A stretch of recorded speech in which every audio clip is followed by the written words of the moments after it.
მეგობრებო, იწყება ჩემი დაკავების სპეცოპერაცია, აგერ არიან შუშის ჩამტრევით მემუქრებიან. სახელმწიფო უსაფრთხოების სამსახურმა ზვიად კუპრავა დააკავა. თბილისის საკრებულოში ერთიანი ნაციონალური მოძრაობის დეპუტატს ხელისუფლების დამხობისკენ მოწოდებასა და პოლიციელებზე თავდასხმას ედავებიან. დინარაძის უწყებაში გამართულ ბრიფინგზე სუსის ხელმძღვანელის პირველმა მოადგილე მლაშა მაღრაძემ თქვა, რომ 30 სექტემბერს კუპრავამ სოციალურ ქსელში განათავსა ვიდეო, სადაც მოქალაქეებს 4 ოქტომბრის არჩევნების ჩაშლისა და სახელმწიფო ხელისუფლების გადატრიალებისკენ მოუწოდა. სუსი იმუქრება, რომ ყველა მსგავს განცხადებას ყურადღებით შეისწავლიან და შესაბამისი რეაგირება ექნებათ. გამოძიების მასალების მიხედვით 2025 წლის 30 სექტემბერს ზვიად კუპრავა სოციალურ ქსელში განათავსა ვიდეო, სადაც მან მოქალაქეებს მოუწოდა 4 ოქტომბრის არჩევნების ჩაშლისა და სახელმწიფო ხელისუფლების გადატრიალებისკენ.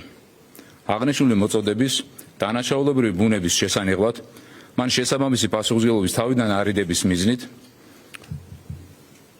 მან არჩევნები რუსულ სპეცოპერაციად, საარჩევნო უბანი სპეცოპერაციის პუნქტად, ხოლო სახელმწიფო ხელისუფლება ივანიშვილად მოიხსენია.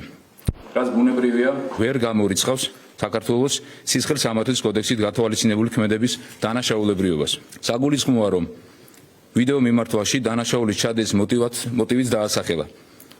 ულტიმატუმი წაუყენა სახელმწიფო ხელისუფლებას, რომ პატიმრობიდან გათავისუფლდეს მჟავრდებული მიხეილ სააკაშვილი და მის მიერ პოლიტპატიმრებად მოხსენიებული სხვა ბრალდებულები თუ მჟავრდებულები.